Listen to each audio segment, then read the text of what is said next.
And for this, so full disclosure, this is where I am now, since it's so late in the year, able to confess that it's largely because of those two figures that book in the series that I was at all employable from the period 1990 to 2005. So I thank them for my ability to eat and pay my loans. It's impossible to introduce Sylvia, in part because for a number of reasons, there's no one better to have the last word for these 16 lectures. For one reason, as chair of UCLA, Sylvia has already sponsored or repeatedly hosted many of those who've lectured here: Tom Main, Neil Denari, and Guatemala as faculty, Jeff Kipnis, Alejandro Zairapola, and Andy Zago as repeat and extended visitors, as well as others. More than any other recent figure in contemporary architecture, Sylvia has articulated and acted upon the idea and fact of architecture as a continuous conversation, or as she calls it, a cocktail party, and on the possibilities of that environment as a sponsor for architecture as a community of ideas and debate.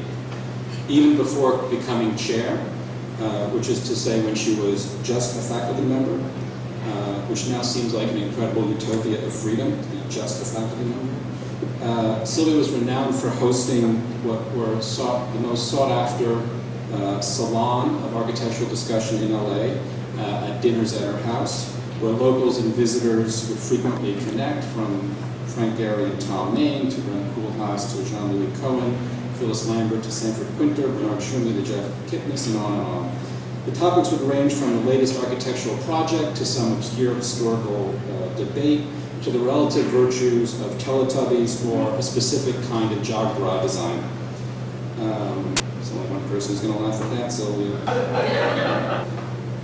All the while, Sylvia would be a tireless interlocutor and instigator of the discussion, and somehow at the same time, an incredible chocolate mousse with raspberry sauce would miraculously show up on cue. While her hosting skills were impeccable, it was even more impressive to see how that sensibility was able to translate to the organization and life of the school, as well as her own intellectual work.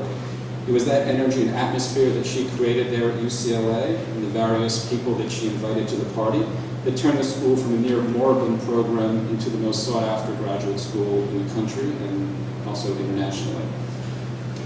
Perhaps Sylvia is also appropriate at the end because of how her work travels easily across various genres of current historical, contemporary, and critical research.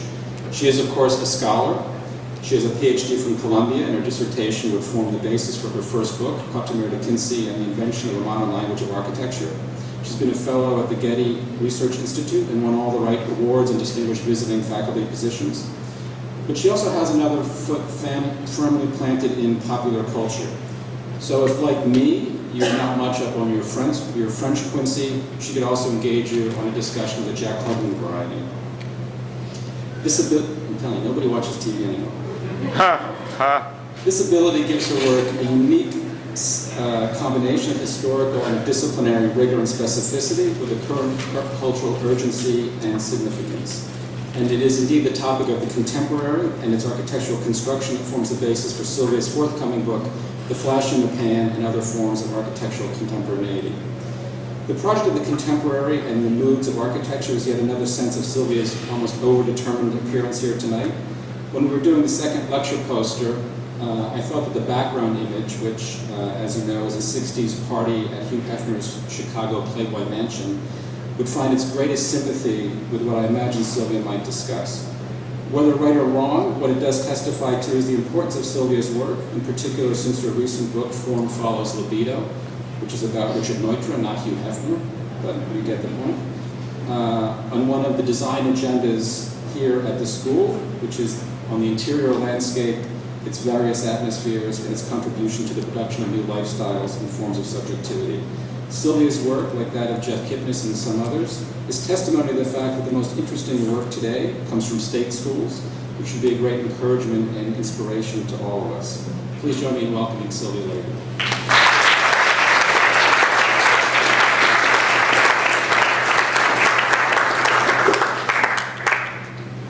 Well, delighted to be here and happy to see Bob again.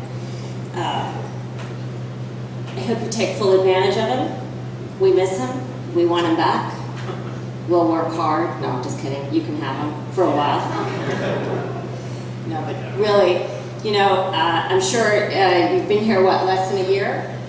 So it may be that he's already part of the woodwork. That's what happens when somebody's around. You start to take advantage of them, take them for granted very quickly.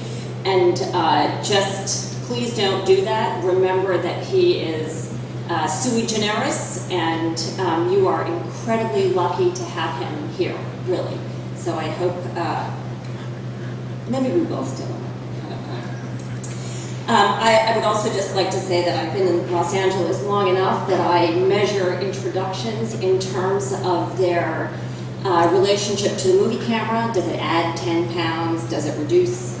You know. So thank you very much, Bob, because that one took at least 15 pounds off, and I appreciate that. Okay.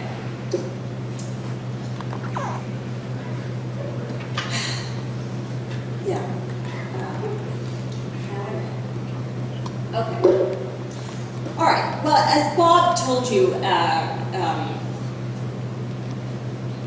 I'm interested in sort of cocktail conversation from a variety of points of view, and I was approached recently by a few students who had been in a class that I taught at Harvard recently, and asked whether I would participate in a new sort of blog, journal, conversation, email exchange kind of thing that they were going to start. And I wasn't so sure what that meant, but it sounded like a blog, journal kind of thing, and that I should say yes, because I'm interested in new forms of writing and new modalities of conversation, and so this seemed like a good place to start. Well, just before I left on this trip, I got the first salvo in what is supposed to be a series of email exchanges from one of these students. And it was a kind of cri de coeur, which of a type that I associate generally with architecture students historically over all time, exacerbated right now by a lecture that he had heard at Harvard by Dave Hickey. Now, the cri de coeur, the ahistorical constant theme of all architecture students was, what do I do with my sense and my desire to have a form of expression in my profession for my commitment to social responsibility? And this student, you'll see why this was aggravated by a lecture by Dave Hickey, but he was basically saying the available models to me have become inadequate. So I was imagining, what are his available models? And this was the first one I thought of. Tom, Megan, feeling the pain, really feeling the deep, deep pain of what it means to be an architect with social responsibility. This picture was taken during a lecture that Tom gave in New Orleans. So in a good stream of consciousness kind of way, I thought, well, New Orleans offers other models for forms of social responsibility in architecture. And while, Bob, do you remember this thing? No, Bob was just reminding me, sorry, my stream of consciousness, I will stop it soon, but not quite yet. My highest rating amongst UCLA students ever was a night, I guess it was Ren came to lecture, and Ren brought out all of the Hollywood A-lists who are interested in architecture, you know, Diane Keaton, Martha Stewart, etc., Brad Pitt. And Brad sat next to me during the lecture, and apparently his knee touched mine. And this was on every internet site. I mean, I was a goddess for my knee. Then my kneecap is a goddess for 24 hours at any rate. Okay, but so maybe somehow this wasn't working very well for this student. And this gets to the lecture by Dave Hickey, because Dave Hickey had just presented at Harvard saying that the real solution to architecture and its professional sense of social responsibility is Graft Design, which is an LA-based conglomerate that has done various things, including the Pink Tent Project. Now, I happened to be in New Orleans recently. Okay, this is the state of the Pink design. And there are homeless people in the 9th Ward who are still walking around trying to find bits and pieces of these leftover sort of overscale condos to build little tents on. So if this is your idea of social responsibility in architecture, if this is the kind of conversation that you're going to have at Harvard about the solution to your sense of social responsibility, we have a tremendous crisis, I would say. Now, even worse, maybe, is the reason apparently Dave Hickey gave for selecting graft as the superhero to this historic problem. Now, please remember, I didn't hear this lecture, which is not going to stop me from opining about it, but at least that should be, you should take this with some measure of your own distance. What he said was that graft had only one architectural idea, and they never let it get in their way. So this is the level of ambition that is being set, which I find very perturbing. So, okay, so I started looking around New Orleans and trying to think what is happening to architecture's social responsibility. Well, near the Ninth Ward, not in the Ninth Ward, but kind of near the Ninth Ward, there are a couple of houses that look like this. This is a house, a design-build project by a young faculty member an architect, in other words. This is something that I would liken more to real estate speculation. You can buy a lot in that part of New Orleans for something like, negative $10,000. So you can build yourself a nice house for way less than you could anyplace else. And I would submit, Bob, maybe you agree or don't agree, but if this house were built in Los Angeles, it wouldn't be winning any design awards. So it gets a lot of rub-off from the neighborhood, which may not be what we mean when we think of producing an architecture of social responsibility in New Orleans. This one was even more painful. This is a design-build project done by students. It's great. It's great. It's fine. It's wonderful. Fantastic. Love this house. God, you gotta love this house, right? This house has been sitting there empty for a year and a half with 200,000 people still displaced, because the tiny, tiny bit extra that this design costs is way too much for anybody who was displaced by Katrina to afford. So you have a perfectly fine modernist house done with great good intentions and commitment to social responsibility, and it sits there like a tremendous piece of salt in a gaping wound. This is going like gangbusters, by the way. Habitat for Humanity, some nice colors, it's great. Everybody loves it. It's the only sign of life in the Ninth Ward. Now, you can't help but thinking, at least here, in the privacy of an architecture school, what are they thinking? What are those people who are sitting so happily on those front porches? Why aren't they thinking, why aren't they feeling what I feel when I look at this new urbanist cottage? Why don't they realize the history of that form in plantations like this? Why can't architecture tell other stories about the life of New Orleans? Why can't we remember that New Orleans was many, many things, including what might be described as the first industrial, multicultural city anywhere in the United States? Why can't we be thinking about how architecture can tell tremendous stories of juxtaposition and possibility, rather than shutting them down to tell the same old stories that we've heard a million times before? We get into trouble when we seek social responsibility through design and not as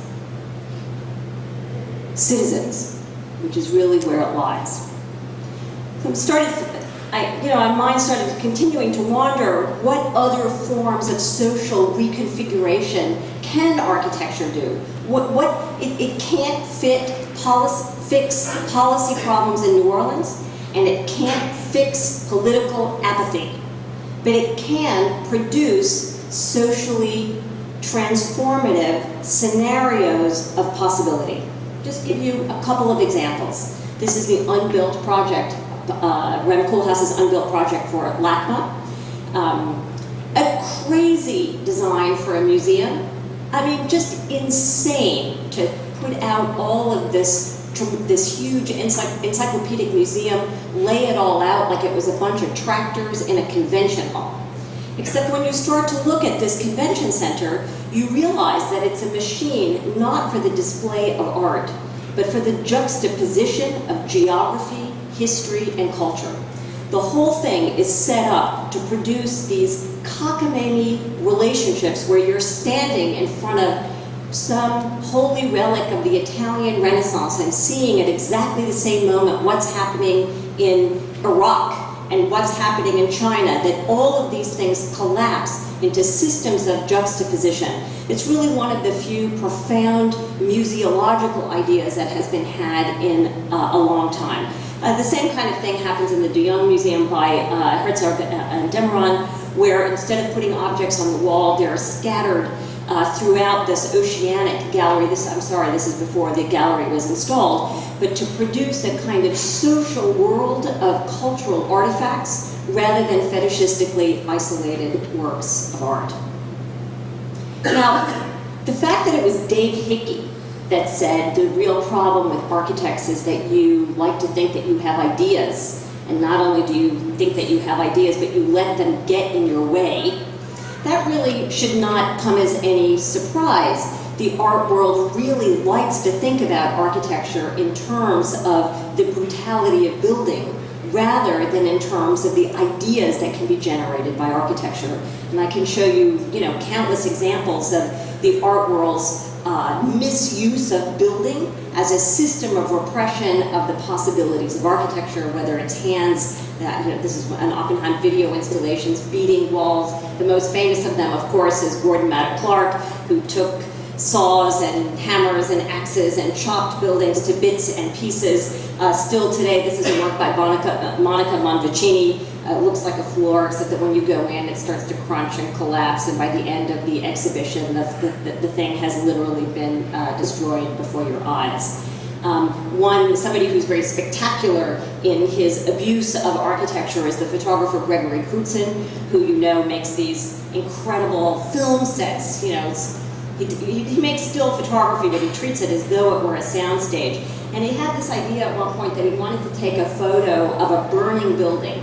And he went, he scouted locations. He has like a huge staff of location scouts that are going upstate New York. They find the town. So Gregory goes up there. Will they let me burn a building? How am I ever going to get away with this? Should I do it in the middle of the night? I've got so much equipment. I can't do it in the middle of the night. I got to go talk to the mayor. Is he going to, anxiety. He finally gets to the mayor, and the mayor says, you want to burn a building? I've got lots. Burn them all. Okay, so architecture and social responsibility, or building and social responsibility, gets you to Afghanistan and Habitat for Humanity.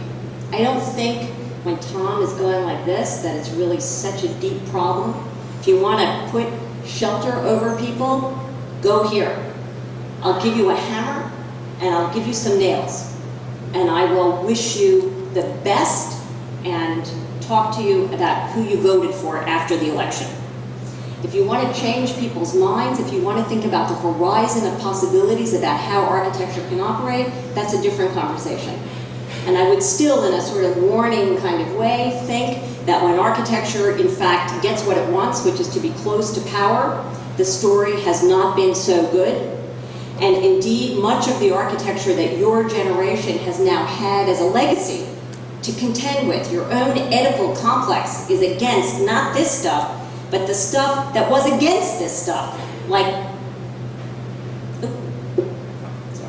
Danny Libeskind, right? So the whole critical project was in fact produced in order to make sure that architecture as a discipline would not be duped into by its own desire for power again.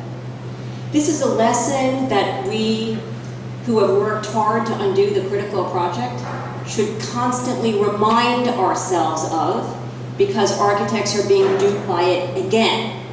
That Danny Libeskind could have been duped by his own desire for power to end up looking like a foolish pawn in New York City politics is a very tragic end to an already tragic story.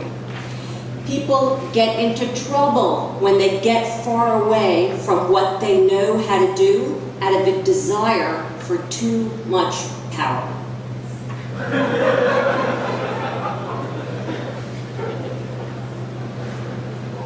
He never read 10 good reasons to get back into shape. Maybe you should send it to him. Or 12, however many of them there were. Okay. Okay. All right, so how does that get me to disco and Andy Warhol and what I'm actually going to talk to you about tonight?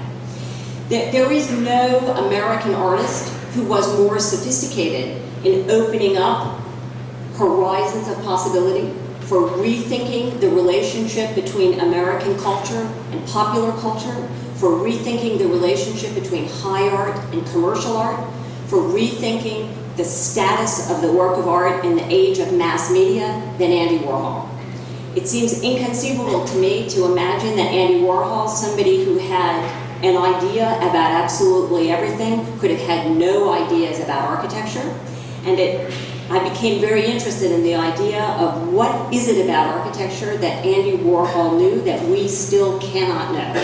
One of the most famous photographs of Andy Warhol, two of them actually, were taken at Philip Johnson's New Canaan, Connecticut. One of them you see here. And remember, Philip's most sophisticated thing about the status of architecture as a piece of commercial and political power was to say that architects were all prostitutes, which is, I think, the beginning of a good conversation, but it's maybe not the end. Andy Warhol was much more sophisticated about that kind of thing. I should have brought this photo. Does anybody here know the photo of Andy Warhol lying on a bed, naked on a bed with a silk sheet?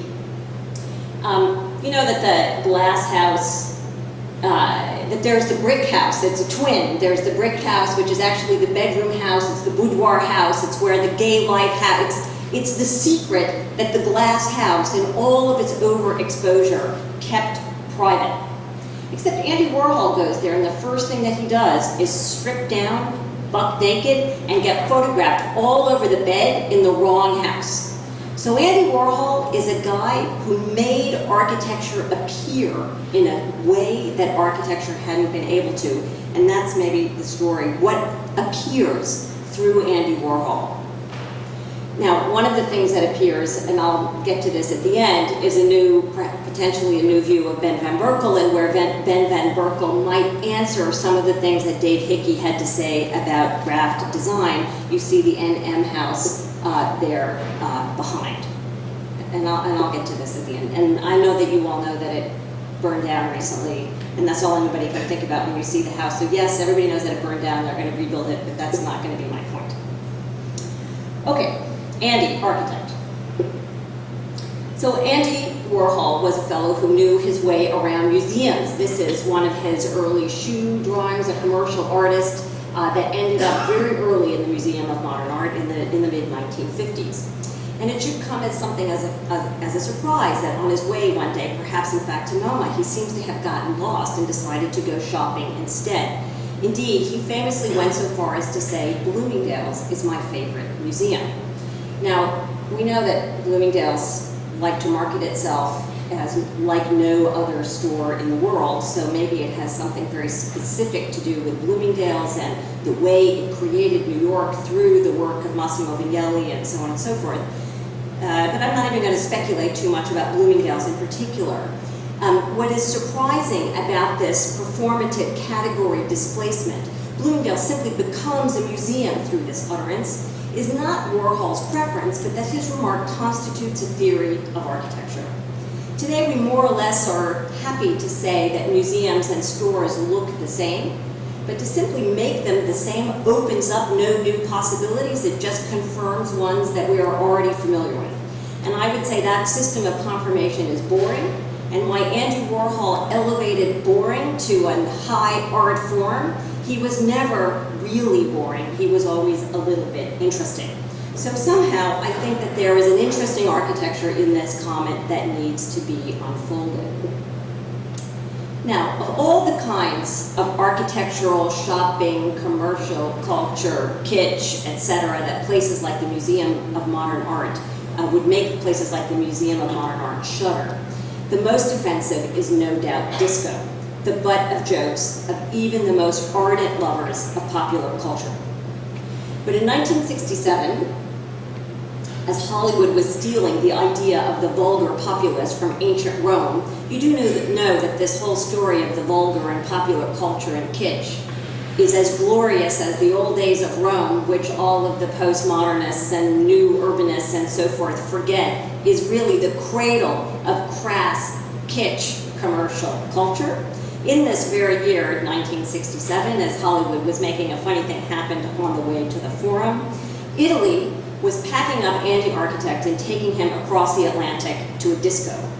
That year, a fellow you've never heard of named Fabrizio Fiumi came to New York on his second trip to the United States. On the first, Fiumi had arrived as a good student of architecture in the grip of the Italian fascination with American organicism, dutifully eager to see the works of Frank Lloyd Wright. By the second trip, Fiumi had been doubly radicalized. First, by the British invasion, which had led him to be on the lookout for Pink Floyd, and second, by the exhibition Super Architettura. This is the poster of the 1966 exhibition. The manifesto was super architecture is the architecture of super production, of super consumption, of consumerism, of the supermarket, of supermen, and of the gasoline called super. This was the first showing of what Germano Celant later called radical architecture. Now, by this second trip, Andy, too, had been radicalized, or at least architecturalized. In January of 1964, he moved into a derelict building on East 47th Street. He invited Billy Linich, who we now know as Billy Name, to cover the space in tinfoil and aluminum industrial paint, which Warhol had first seen in Billy's downtown apartment. Now, it's said that Billy himself had gotten this idea from the periodic repainting of the bridge near Poughkeepsie, where he had grown up. We, as architectural audience, know that there are lots of examples of silver things from all of the painted plywood of Richard Deutra, Buckminster Fuller's own, Isamu Noguchi's own studio in New York was also painted aluminum at the suggestion of Buckminster Fuller. There were lots of silver environments. But for architects, silver conveyed, this aluminum color in silver conveyed a particular ideology, the ideology of construction and truth to materials. The idea of painting things in that color was to suggest the massive strength of construction precisely when it was most vulnerable and absent, to produce this kind of fiction. Now, the Warhol world had suffered from no such delusions of grandeur. This is a still of a movie of Andy looking at himself in this the wall of the silver factory. None of the things that Warhol associated with silver, the silver screen, astronaut suits, etc., none of those things were actually made out of silver in 1964. Silver was not a material. It was not a truth. It was not a system of confirmation. It was rather, particularly because it was exaggerated by all of these stage lights and movies and so forth that went on in the interior, it was a tool, it was a technique intended to animate the interior, to make the ambiance of the factory itself a machine for producing endless and shifting images. As if to emphasize the nature of this apparition environment, a disco ball, the quintessential proliferator and environmental diffuser of quasi-serial images, always sat on the floor. I kind of think of this thing, it's always next to Andy as he's lying on the famous red couch. I think of it as his kind of pet, like an early pet rock. It takes very little feeding, it sits when you tell it to, etc. So even though the factory lacks the characteristics of building, there was no architect, there are no drawings, there's no construction, there are none of those things that we tend to need in order to justify calling something architecture, it did have an architecture. It belongs to the factory as building type. It was a place of manufacture. It was an environment. It was a design space of events and social practices. What distinguishes the silver factory is how it belonged to architecture, because it produced all the effects of architecture without the medium of building. It was made by covering up the building with visual performance unadulterated by any form of pretext. Let's call it disco decor. So it seems to have been the lure of this decor and of its reflections that led our unknown Italian guy, Mr. Fiumi, not up to the Guggenheim, but down to the Electric Circus. the nightclub where Warhol had collected the Velvet Underground, his films, performers, hangers-on, and so forth, and set them into motion as the by now famous exploding plastic inevitable. For Fiume, the EPI was architecture radicalized as a medium. This light and sound performance used sensory overload to fill the interior with a form of environment that, while cunningly isomorphic with traditional architectural space, used the exaggerated animations of its ambience to undo the legibility of the architectural frame. Used by Marshall McLuhan as a model of regenerative, what he called all-at-onceness, reviewers suggest instead that the EPI was a barrage of simultaneous assaults. I'm quoting one of them. The lights are a dim blue flicker that goes fast and slower. But just as your eyes get used to it, before your mind can grab it, it becomes random and confusing again. Fiume was literally electrified by the experience of this architecture dangerously delaminated from and independent of the building as container. And he headed straight to Canal Street, where he bought as many projectors as he could carry, to Leonardo Savioli, one of his professors at the University of Florence, and key figure in the education of virtually all of the Italian radicals. Savioli then set the Electric Circus as the thesis topic for the year, in which Warhol was turned into an architect, media theories of all-at-onceness were re-originated as an architectural brief, and the museum, a hitherto traditional object of thesis study, was substituted with the disco, or what in Italian is called a piper club. The goal was nothing less than to use the disco as a means of reconfiguring all-at-onceness from a model of unity into a system of multiplication. Proliferating the various strands of architectural research of the mid-60s, adding new media to the surfaces of architecture, replacing traditional publics with the collective social forms of popular and youth culture, and challenging architecture with the forms of duration and discontinuity developed in performance art, happenings, and op art. As one of the student groups argued, the architecture of disco, and I'm quoting, should be one of tactile, audio, and visual stimuli that implicate the operator in an active participation. The spectator will become an actor in a space undergoing continual transformation. Now, the students in this thesis project, of course, vary, but only within certain parameters. All take architecture slumming by downgrading its constituent elements. Machines become gadgets, symbols become Coke bottles, and details become deculture. Yet along with this semiotic downward spiral came an affective upcharge. Human traffic is mechanized and choreographed to increase congestion and crowding. Look at that section. I mean, just wander your way through Italy, the cars were little then, but still, they're going up in an elevator, and then all of those cars are getting compressed into this tiny little thing, and you go across a blah, blah, blah. I mean, it's an unbelievable congestion and density machine. And it makes getting from one place to another an absolutely insane system of spectacle. Surfaces are polished to produce excessive reflexivity. Space frames create constant noise in the visual field. It's really the only explanation for the love of space frames in this period was to produce a kind of background sound like the strobic lights and the pulse of music, of the first of music of the period. And projected images and soundtracks literally amplified the environments. Look at this one.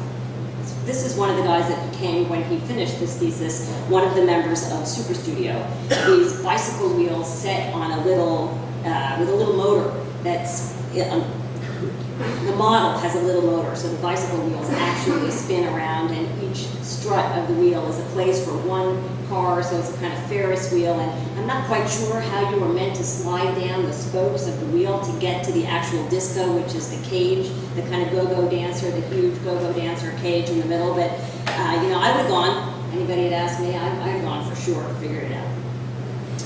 Okay, as cultural reference look down and ambient conditions add up, the means of representation start to come apart. All this, this is a close-up of the one that you just saw, so lots of projection all over these walls. Okay, all the students used rough assembly in their models, these sort of objets trouvés, stuck together with bubble gum and scotch tape, presenting architectural form as a brash and almost secondary concatenation of physical elements, but contrasted these brutish gizmos with precisely measured drawings that are beaux-arts both in scale and finish. This is a small piece of the drawing of the model that I showed you a moment ago. The drawing itself is something along the order of 20 feet long and 8 feet high. Having spent a lot of time with 18th century drawings and 19th century drawings, I can tell you this is like way more big, way more finely drawn, way more, you know those washes? Nobody knows how to do washes anymore, right? But this is washed within an inch of its Beaux-Arts life, except it's this insane disco with this mechanical object and so forth. The architect was also very proud that there were bits and pieces literally of the design that he had stolen from people like Archigram and stuck into the drawing, and that his professors were so out of contemporary architecture that they hadn't even noticed that he was cribbing. Bob. Yeah, okay. Don't try this at home, I guess I should say.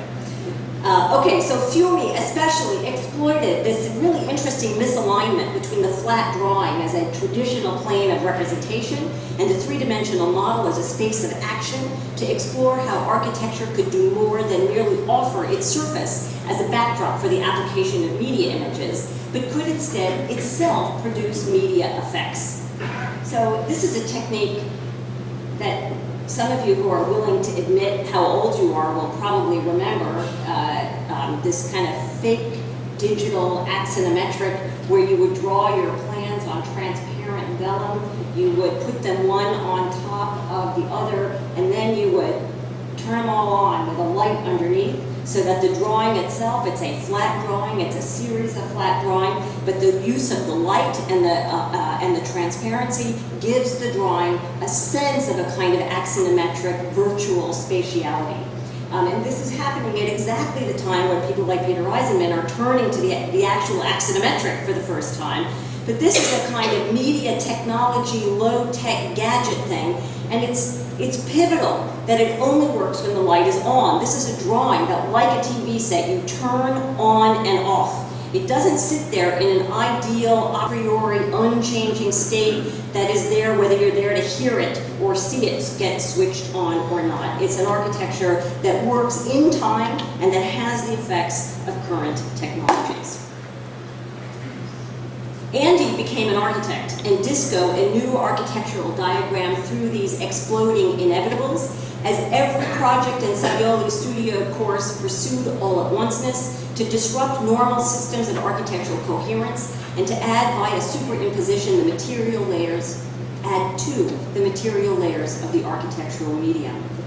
In a sublime example of historical all-at-onceness, in 1967, the year of McLuhan's Medium is the Message, and the year of all of these super architecture pipers, a series of articles appeared in architectural journals that described the reappropriation of projective devices from stage and display windows for private uses, that cited both the electric circus and McLuhan's theory of all-at-onceness. The popular press was way quicker to look at McLuhan and Andy Warhol than the professional architectural press was. The results were called instant interiors and turned-on decors. These are this is the vocabulary, characterized by spatial totality in which floors, ceilings, and walls were charged with high fantasy images and by instantaneousness as events. These were decors, not understood as ornaments, but instant decors with the capacity to suddenly to be turned on. Constantly shifting projections spilled promiscuously throughout these interiors on top of human figures through transparent furniture until, instead of containing a TV set, and in a topological inversion where inside becomes outside, the entire interior became TV itself. By 1968, turned-on decor was again on the move and had become the instant exterior. These are some images of sort of happenings that Chip Lord, before he founded Ant Farm, did around Washington, D.C., and they end up back in Florence with Fiume's group projecting on the Ponte Vecchio a series of images that were essentially recapitulating Rainer Banham's book, The Architecture of the Well-Tempered Environment, also written this same year. generating luminous and flickering ambiance, the super architecture of the super ephemeral, reorganized architecture away from the logic of inside and out, public and private, and even away from the coordinates that distinguish walls from floors, up from down, plan from section, turning architecture on and exploding this plastic medium, making it a super medium that overlaid, superimposed on architecture's propensity to stabilize images, the radically disruptive capacity of the instant. So shortly after all of this happened in Florence, there was these piper clubs did a march up and down the boot of Italy, a little bit like Garibaldi's red-coated men, and took all of the distinct architectural and design centers. You know, in the 1960s, Florence couldn't have been farther from Rome, couldn't have been farther from Turin, couldn't have been farther from Milan. These were all completely separate places until they were literally unified by the culture of music and the disco. From Rome to Rimini, an explosion of pipers entrained a new audience to function as a kind of culture, if you will. They did all kinds of things, and not just play music, but they functioned as galleries, and they're incredible because they show real art next to ersatz art, and they really don't care. They just mix it all up, just exactly the way they did with music. Real music and recorded music, the difference was considered a fine point. They showed fashion and new industrial design. They used projective technologies to change things around. In Turin, the Piper Club was being developed, and it generated so much pre-publicity that the owner decided to back down. You know, Turin is the main industrial capital of Italy, and it's full of fiat factory workers. These are our blue-collar laborers of this period. And the intelligentsia of Turin was terrified that all of these fiat factory workers were going to come into Turin, you know, Friday night and drink a lot and make a lot of music. And so the guy bailed out. The architect decided to take it over and became entrepreneur. And he developed this interesting time-sharing system so that the fiat factory workers were only allowed on the weekends, and their beer money, or whatever it was, essentially supported avant-garde radical art practices during the week. What you're looking at here is a performance by the Living Theater, one of the great American radical theater groups that was thrown out of New York for being too indecent, and the first place they went was to the Piper Club in Turin. These fantasized about factory workers, you know, the ideal audience of the Italian left, mixed with a kind of aestheticized, represented audience in an art project of digital human, you know, projected human beings, and they all mangled together to create a kind of possible social world, mixing real types and abstract types to create a new sense of a possible crowd, a future of the crowd. Another one opened in Milan. The club was downstairs, and it was accessed by a fashion store upstairs. This is a kind of crazy place. You see down below, there was an acrylic elevator. You went from the fashion store down to the disco, two in a pod, very, very sort of Jetsons. This is the actual store. There's a computer console. And part of the point of the store was that it was open only when the disco was open, and that the background music that you heard from underneath was understood to be essentially the score, the soundtrack to the store itself. This was the store that none other than Carlo Molino bought. You guys know Carlo Molino? Did anyone know Carlo Molino here? Kind of crazy, you know Carlo Molino. A crazy architect, race car driver, aerial ski guy, photographer. When he died, it turned out that he was also a secret Polaroid camera fetishist, also in technology, a low-tech technology of this period. And they found thousands of photographs of local prostitutes in his drawers. I mean, in his... And And I just love this one in particular because and he had costumes. He had like a whole costume wing in his place so that he could dress up the girls, and they all had different sizes, you know, the same dress in 12 different sizes, depending on, I don't know what mood he was in or whatever. And I just love this one because this is a Paco Rabanne dress, an architect working at exactly this period with all of these guys, except instead of giving up architecture for disco, he gave up architecture for disco girls and what they wore. And Carlo Molino bought this dress at the store that I was just showing. Okay. All right, so maybe all of this starts to come together as our friend Mr. Fiume, whose name you can forget after tonight, had started this group, the group called 99, full of all these stories. I'm really going to finish in a second. His band of brothers, they call themselves Gruppo 9999, which means 9999. And when asked about this thing, what I was told was that they named it after a flip clock.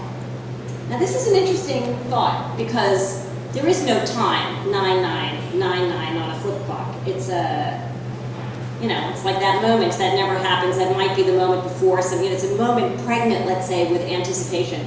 But it started to make me think of flip clocks, which of course are a design product of this period in Italy. Did you know that? Flip clocks themselves have a history. They were invented in 1964. Who cares, yeah? But a flip clock is exactly the moment between virtual and digital understanding of time. A flip clock is a clock that works through analog systems, but tells digital time. If you understand digital time to be that which uses digits, right? And it's also something that performs the change of time with sound. Anyway, everybody was obsessed with the digital clock as this sign, as this instrument of new possibilities of time. So that's why they were called that name. They finally got their first commission in Florence, which was, of course, it had to be a disco. This disco, in fact, doesn't look like this anymore, but it still exists. It's the only one of these that still exists. It's called Space Electronic. And here they are with this Mylar, this Andy Warhol-like Mylar hanging from the ceiling. The whole scheme is full of projected devices. If you all remember your building typologies from the 19th century, it's essentially modeled. It's a rehab of an existing building, but it's very much like a Vauxhall, like an early popular art, popular culture kind of place. The whole thing creating these totally elusive. It was decorated in part also with this parachute that came with the projectors from Canal Street in New York, hand carried back to Italy, creating these elusive yet identifiable environments to emerge totally without character when not in use, and yet utterly transfixing when turned on, like the drawing. So the march of these pipers comes to an end as De Rossi, the guy from Turin, opened a club called The Other World, L'Altro Mondo, in Rimini. This was the one disco to have received any critical attention, and received it from none other than Peter Cook, who considered this to be the only significant realization of the promise of Cedric Price's Fun Palace. You can see why in plan. This is, you can see that it's totally reconfigurable according to the philosophy of Littlewood, depending. The reconfiguration depended on the kind of performance that was to take place live, recorded, theatrical, etc., etc. I'm quoting a little bit here from Peter Cook. He decided that this was a place where a definably new architecture, and I'm quoting, would unfold with and through the user and be generated not from hardware, but from the moment and its atmospherics. Domus, the Italian magazine, described the club, and I quote, as an electrically extended architecture best considered a field of now and then that flickers on and off, and argued, as did the response to the EPI, that within these effective rather than signifying apparitions, perhaps the new image of man was caught, but only between one flash and another. So when you look at this place and you think about, it was less programmed than choreographed, for example, coming in and out, all of these things were meant to, you think of Andy Warhol's dance lesson, the painting that went on the floor with arrows to show you how to notate your movement and so forth. This is essentially a machine that transforms the architectural audience into a member of a dancing culture and community. All where one, like the Herzog and Demeron view of the museum that I showed you, where one figure is not isolated, one architectural subject, one architectural imagination is not fetishistically set off alone, but rather becomes part of a kind of massive delirium of real people and fictive people and people pretending to be other people and so on and so forth, all created through this sort of apparition environment. Okay, well, so there are lots of faint images of these disco environments. This one, perhaps you know, this is a model for the 1970 Pepsi Pavilion built in Osaka, big mylar silver balloon that was blown up. And perhaps, you know, we might think of Emilio Ambas's exhibition, Italy, the New Domestic Landscape, which took place in 1972 in New York. All of the people that I've been showing you, from De Rossi, Ugo La Pietra, this is the guy with the dress store, to Gruppo 999, all of those guys were in that show, but that show completely transformed and essentially monumentalized them, exactly put them out of the disco, back into a world of clear classifications where objects stand alone, people live alone, and rituals become essentially subject to the museum effect. The only exception to this, I think, was an unintentional one on the part of the curator, Emilio Ambas, which was in his effort to be, I imagine it as sort of his effort to be groovy, to make the show groovy. He required that nobody use a wall label and that everybody use a television monitor instead. So you can imagine wandering through this museum that has been beautifully blacked out. You know, when was the last time that you were in a museum that had black walls, ceilings, and floors and no light anywhere? So you're essentially walking into a theatrical environment in which the one thing that provided continuity throughout the exhibition were these sounds of the television loops going simultaneously, none of which you could probably hear very well. Now, if museum culture underestimated architecture's capacity to move beyond normative positions as pro or con, avant-garde and kitsch, and I would put, unfortunately, Dave Hickey, who is very smart about art, but it does not seem to me very smart about architecture, into this category. If the museum culture returns and art culture returns to these fixed categories, we can maybe undo them by going back to Andy Architect and his love of Bloomingdale's and to the impossible to classify places this love created, like the factory, which was workplace, event space, store gallery, institution, and I just have to show you this, and home. Billy Name, the guy who did it, actually lived around the toilet. That's what he called home, and he still waxes quite poetic about the special care that he gave to silverizing the rim of the toilet. If you open your mind, if you will, to Andy Architect, all kinds of other architecture start to become possible. In 1978, well, my computer is somehow being stuck, not moving forward. It's thinking. Oh. In 1978, none other than Architectural Record named Studio 54 an Interior of the Year. I mean, did any of you even think that Studio 54 had like an architect? I mean, I just think I love that idea. Studio 54 had an architect. You all know the bouncers, that it had bouncers, but you probably didn't think about the fact that it must have had an architect. Right there, right next door to Studio 54, in an act of unwarranted decloseting, must have really been difficult for Mr. Paul Rudolph, Dean of the School of Architecture at Yale. Right next to Studio 54, the next winner of the interiors from Architectural Record was his own home, Paul Rudolph's home in New York. Paul Rudolph's home in New York, where his lover, he was the most closeted human being ever. His lover lived there in a silver box. You know, there's a part of the apartment that was just for his boyfriend, had a separate entrance, all made out of metal, the whole thing, like an Andy Warhol universe. Paul Rudolph, who made curtains for himself, made out of mylar discs, like the Paco Rabanne dress. He sewed them themselves. They were not commercially available. He sewed them themselves. Okay, it's a total disco interior. And of course, the one next to it, the one that I love above all else because it just irritates everybody the most, is Charlie Guathme's Vidal Sassoon Hair Salon, which was literally, that's the one on the right, by the way. The one on the left is actual Andy Warhol.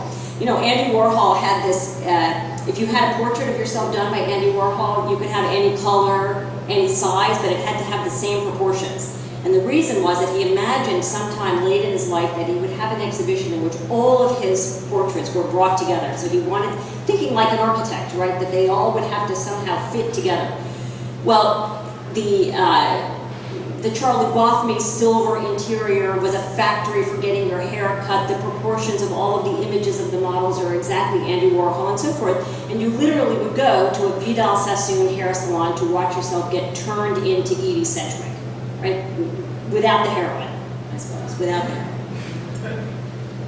So here, all of these, instead of architectures, they're buildings produced by atmospherics that yield stages, whereupon the primary architectural event is for the subject to get turned on and off, and an ideal observer becomes an endless series of performers and possible superstars. Now, Andy was not above learning from his own imitators. Late in his life, when he tried to invent a new form of sculpture, which he called invisible sculpture, he went to nightclubs, this one's area, and stood around in false windows. You know, his early work was store windows. So he went into nightclubs and built out false store windows and stood in them. For what? Until he walked away. And everybody just stood there then and looked at the window. And I would like to ask you, when was the last time that you know an architect that did such a great window? People stood around and looked at it. You should all be so lucky to figure out how to make your windows that interesting.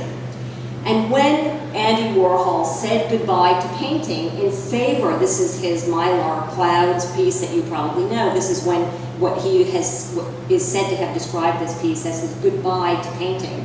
He was asked about this in 1978, the year of all of those disco interiors that I was just showing you. He was asked about this series of paintings shown at DIA, and he said, but they're not painting at all. The official title is Shadows. He said, they're not painting at all. They are disco decor. So the term, in fact, is Andy Warhol's. Now, it seems to me that whether we like it or not, we're in a kind of disco fever again now. This is a new store in Los Angeles that is, in fact, wearing the Paco Rabanne dress. This is Mark and Sharon's shop behind the Mark Lee and Sharon Johnston, which I only show you for the following reason. That famous, and because I got my nose rubbed the wrong way by museum culture these days. Remember the couch, the red couch, the famous red couch that Andy Warhol sat on and so forth? The Andy Warhol Museum that owns everything that Andy Warhol ever did, ever touched, etc., was offered the couch. And they turned it down because they were afraid of the biological material that was in the couch. So really, I mean, this incredible piece of archaeological evidence and pop culture shrine was rejected by museum culture, but Mark Lee, maybe Bob is the only guy who's going to know this, actually has in his furniture collection some of the original couches from Studio 54, and there they are. But more to the point, really, disco fever is all over the art world. It's all over the architectural world today. And it's using this fever, this pure, unadulterated visual effect of reflection, multiplicity, and spectacle to induce a varying and dizzying range of possible alternatives to the conservatism of traditional perspectives, making it possible for architecture to separate image from content and to use these imageability machines to create such traps and allures that the world will reorganize around them. Now, I think of these, this new disco architecture as a kind of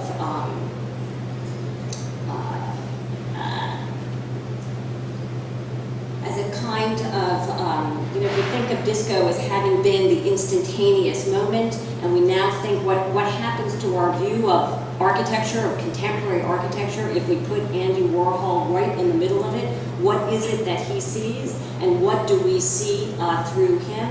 We start to see a whole series of techniques and ways of separating image from content, of embracing commerce through ideas rather than only having one and not letting it get in its way. We have new senses of how you can have endless images, not through mechanical serial reproduction, but rather through systems of continuity, perspectives that elongate, that create a kind of internal system of variation rather than mechanical systems of representation. We have the question of color returned, grisaille, no longer just the silver, but white and a whole series of palettes and so forth. So if you take disco, an image like this, to be a kind of diagram of a possible new contemporary architecture and the new forms of sociality and therefore social relations and therefore politics that goes with it, even though this one is in silver, I would say it's running a pretty close second. Thank you.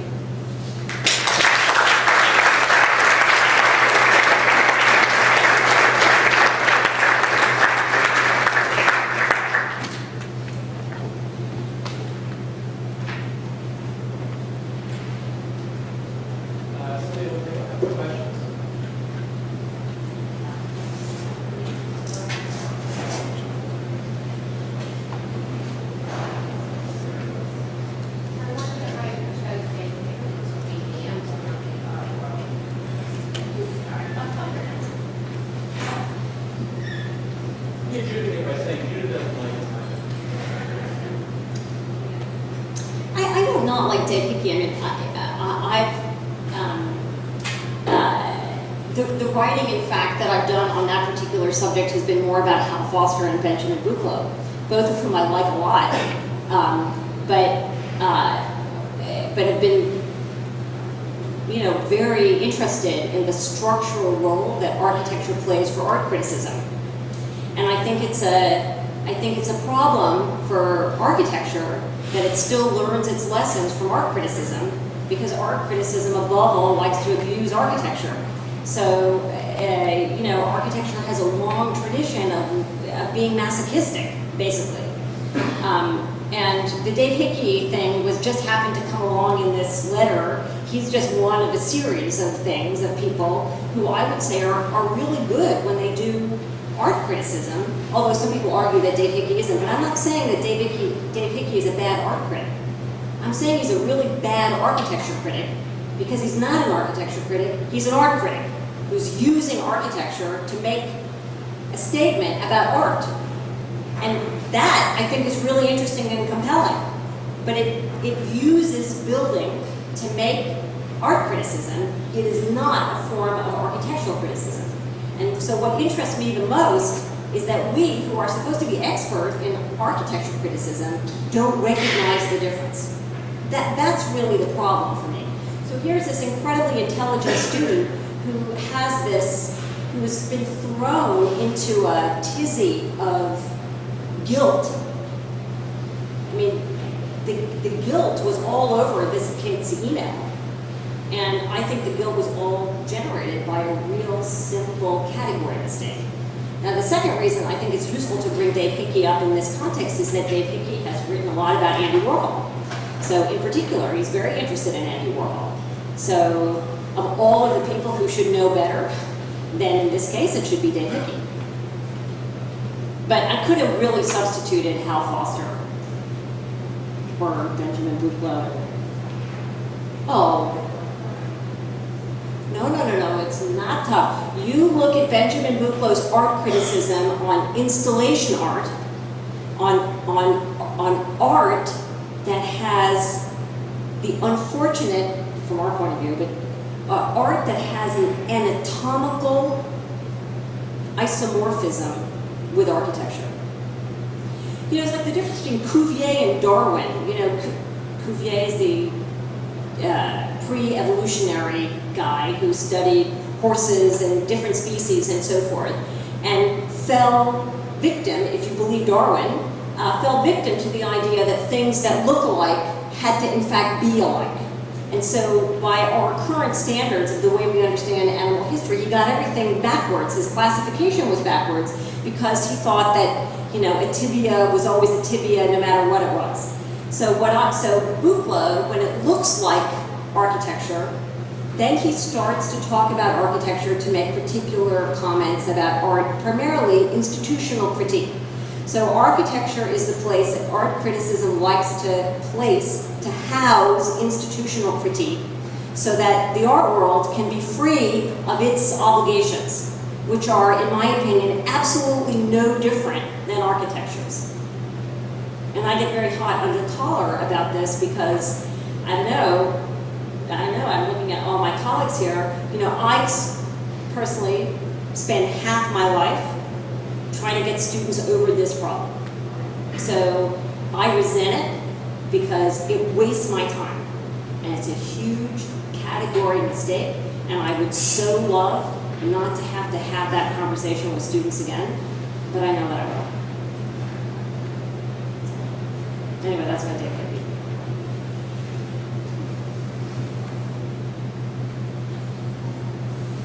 I have a question. For dinner. For the forces perfectly up some of our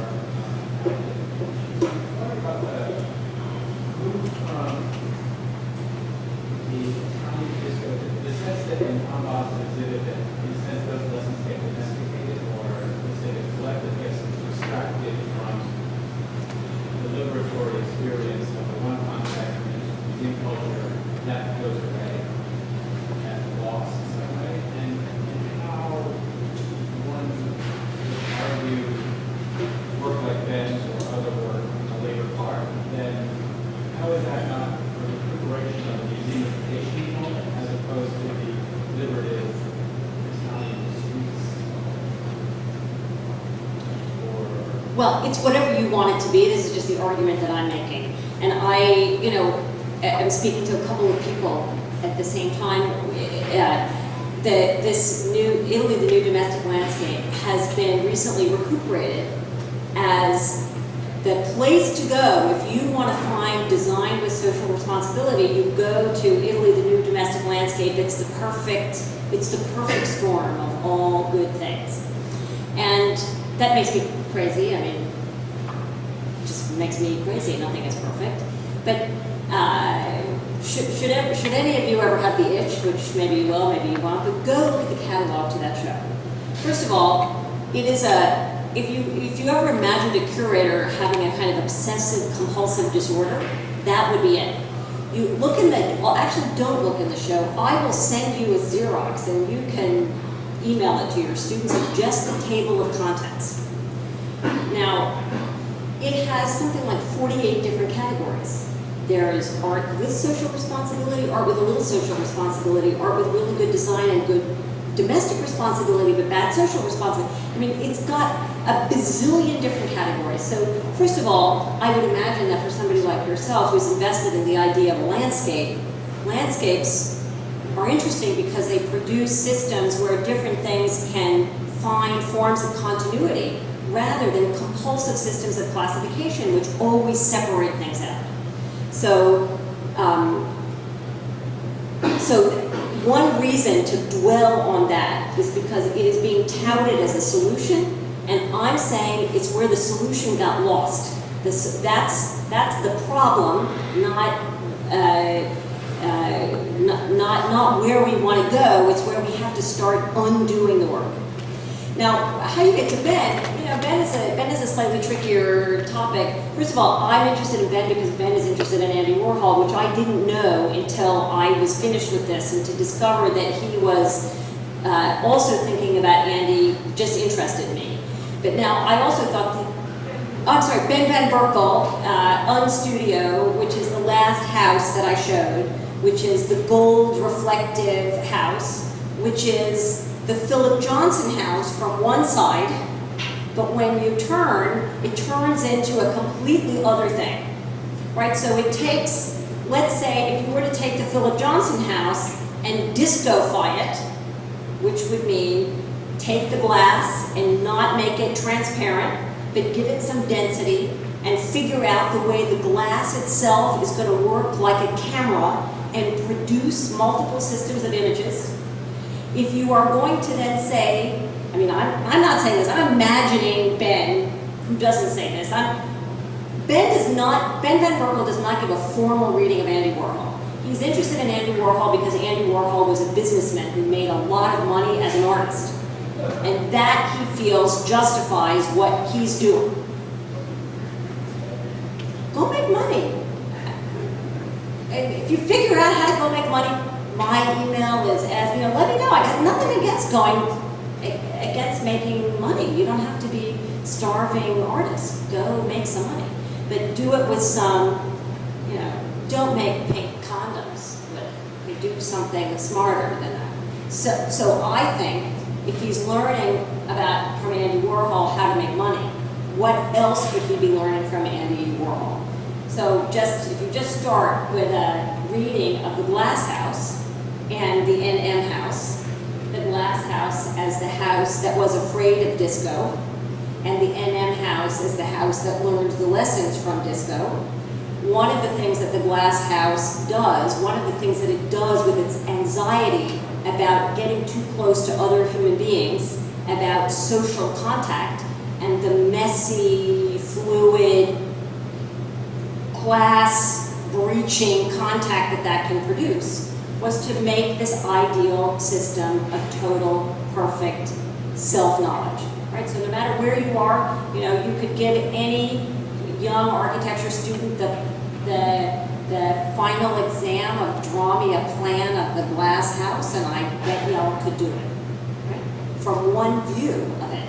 Then you give somebody one view of the NM House, and they will not be able to draw you the plan. It is not a house that is self-revealing. It is not self-evident. Every time you turn around that house, each facade turns into something else. If you look down that white angle of the interior that I showed you, and you think about what Ben does to the orthogonals in a perspective, it's constructed as a kind of perspective, but they don't come together. So there's no conclusion to the image. So the image is actually a system, it's a trap that makes you look for the vanishing point that is always around the corner that you never find. So as far as I'm concerned, it's a system to produce endlessness, not seriality. And in formal terms, that seems to me not simply a mechanical reproduction of the formal effects of the disco, which we've all been there, we've done that, we don't need to do it. We need to invent new ways for capturing what is productive about the disco diagram. So one of them would be an image that works extremely well as a still, that we live in a culture that works through iconic images, but it's an image that has this, Bob will turn over in his grave when I say this, but it is an image that, it is an image that has a backstory, right? And I like the idea of an image that has a kind of, that entices you. No, let's put it this way. It's an image that has a promise of a backstory. So you go looking for it, but you never find it. There's just a back door at the end there. So I think you could, I didn't want to take more time than that, but I think that you could really you could use the NM House to try to unfold a reading of a new paradigm for thinking of some of these issues in contemporary terms.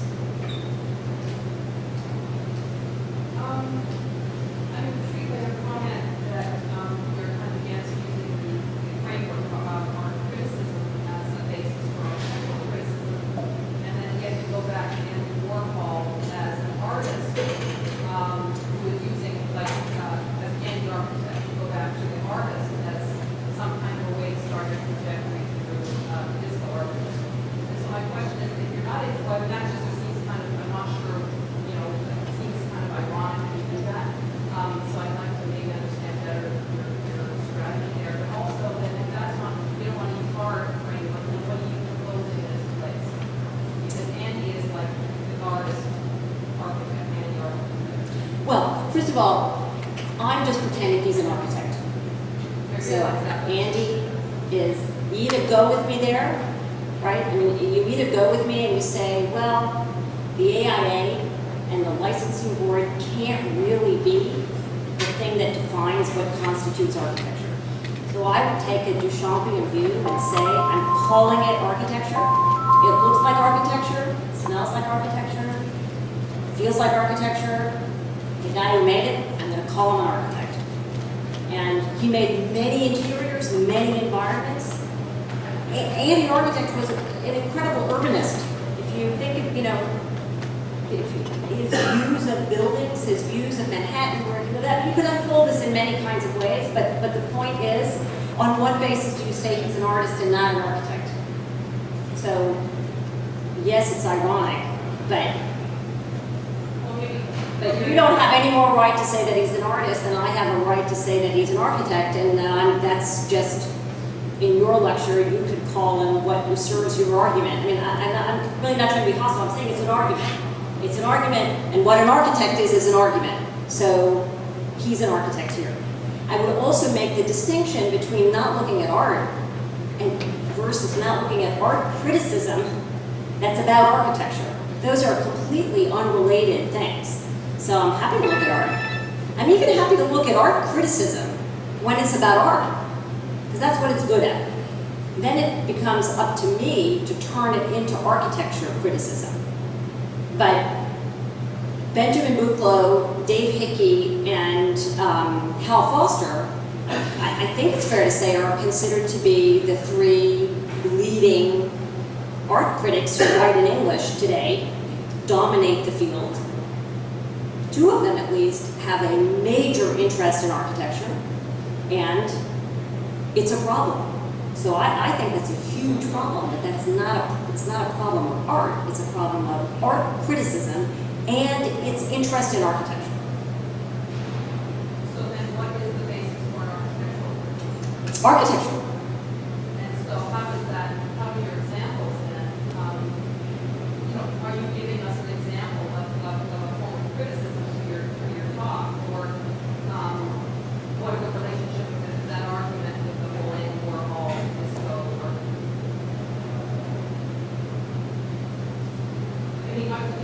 Well, I would say that is there a parallel between how I compose my own work and how I'm saying architecture should be composed? Is that what you're saying? No, I'm just having I put together two things in your lecture. One is this argument about the basis for an art criticism not being an architecture for your argument. And so my question is then, what are you doing with the whole section on Andy Warhol? Turning him into an architect.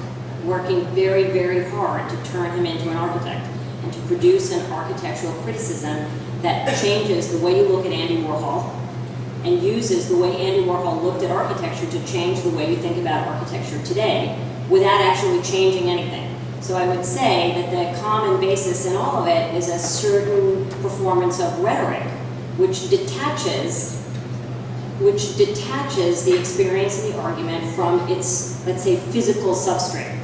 That's quite literally what Andy Warhol did to painting, sculpture, and I would add architecture. And it seems to me also what criticism can do, except art criticism likes to have a substrate, and that's what it calls architecture. I don't know if that's adequately putting the two things together. Also, we recolonizing version of the words that art historians or critics that use architecture as a style for their bad conscience, and you want to use Andy as a style for our good conscience. Architecture is good conscience in the sense that it's moral, Did I went that far? I have a good conscience? I think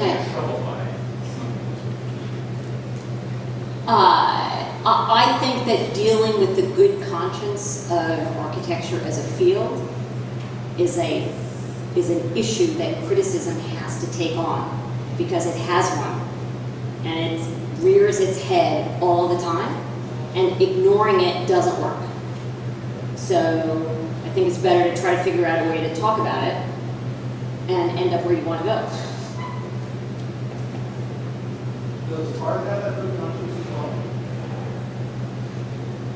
When Hal Foster read something that I wrote recently about this subject, he sent me an email. We were supposed to have a conversation, a public conversation, and he sent me an email explaining why he would not be able to attend, and asked me, could a bad object itself have a bad object?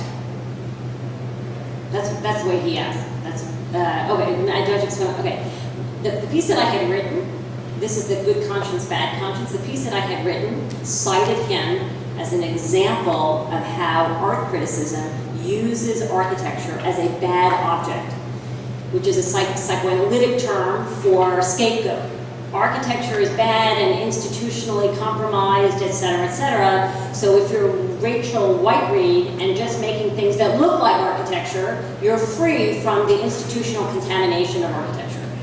And Benjamin Buchloh has gone so far as to say that all political architecture must have architecture as its object.